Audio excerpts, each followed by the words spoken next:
In July 2024, we embarked on a grassroots conservation project with Baudin's Cockatoos after our application for a major funding source was rejected. Undeterred, we proposed a smaller, privately funded version of our initial concept, the Baudin's Breeding Feasibility Study. When you seek out good deeds, good people are found, or sometimes they find you. Working in the conservation space, there are few people we meet with an expectation of financial reward. Working with black cockatoos, there is no expectation. People flock to assist these iconic, enchanting, and incredibly beautiful birds. A chance meeting at a small art gallery was the catalyst for this project's conception, along with a connection made at a black cockatoo workshop presented for one of our environmental catchment councils. These two gravitational encounters form the bedrock of our success story. Like we said, good deeds equal good people. With the fundraising wheels turning and our new environmentalist entering the early stages of black cockatoo obsession, everything was in motion. Of the 6 key breeding areas outlined in our original brief for our critically endangered Baudin cockatoos is Nannup. By coincidence, home to our environmentalist Clint Connor. Like pieces of the puzzle simply falling together, both the funding and the location were decided. Before we knew it, all relevant approvals were granted and we were on our way to Nannup. Our aim was simple. We wanted to understand why there was no record of Baudin's cockatoos breeding in any artificial hollow, or to address and understand what we could do to change this. Our artificial hollow design incorporated the same basic dimensions that were successful with Carnaby's and forest red-tailed black cockatoos. However, after discussing the lack of success and data with multiple experts, we decided the material and the design were the tweaks that were required. We decided on a combination of hardwood, native jarrah for a more natural look, and form ply for reduced weight for construction. With higher rainfall in the southwest breeding areas, we also incorporated semi-covered top entrance designs on 2 of the 4 hollows. The other 2 simple open top entries.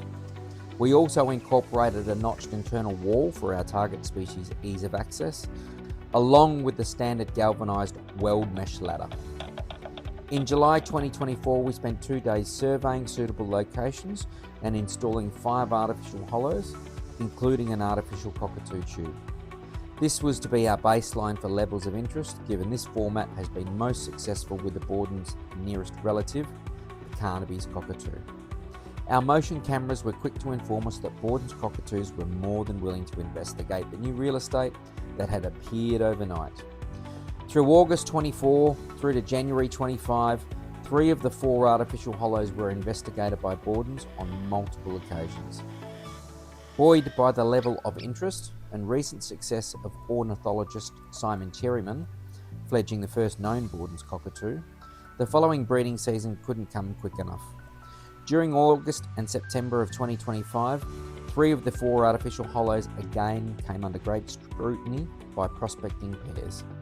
By October, we were very confident that we had our first pair of critically endangered Baudin's cockatoos in residence, selecting one of the 2 hollows with a semi-covered top entrance. On November 21st, 2025, we travelled to Nannup to survey the 5 artificials and found a female Baudin's cockatoo with a fresh hatchling, no more than 48 hours old, in hollow number CCDA 00456. Realising we had a nervous 10-week wait ahead, we were quick to leave the new parents, and were also still caring for last year's juvenile. The next inspection 3 weeks later revealed a stunning development. We'd obviously missed a second egg, now a 2-week-old sibling. With our motion cameras capturing the daily feeding regime, the parents were now having to work hard to feed both young. We were also alerted to the presence of an apex predator that visited the hollow on the 8th of December 2025, a brown goshawk. Footage revealed the predator landing and investigating the contents of the hollow. The bird appeared to be evaluating how to navigate both the descent and the likely exit strategy. The subsequent inspection on the 8th of January revealed all was well, and our healthy nestlings were in the 6 to 7 week range respectively. With fledging day drawing ever nearer, we again travelled to Nannup. Hi guys, Dean here from Carnaby's Crusaders. We're off wandering through the bush in Nannup. We're going to get some footage of a pretty exciting announcement. So stay tuned and watch this space. This time, ascending to the artificial hollow to complete a closer inspection of the nestlings. The footage reveals what we believe to be a near 10-week-old male and a 9-week-old female nestling. Both have very healthy appearance. Adding a second motion camera above the hollow, we now hope to capture the all-important fledging events, the sibblings in coming days.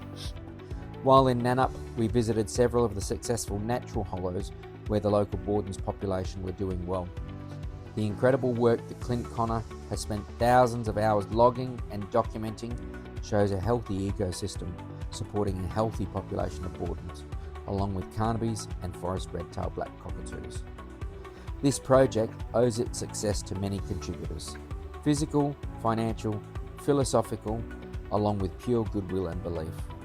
We revel in your support and thank you endlessly for just watching and making these birds part of a daily conversation to save them from progress. We believe we have been successful in understanding a very small piece of the recovery puzzle. There is an enormous amount of research remaining to ensure these iconic birds are not ushered into extinction by a lazy government that refuses to make any tangible steps to protect them. Everyone can play a part in conservation.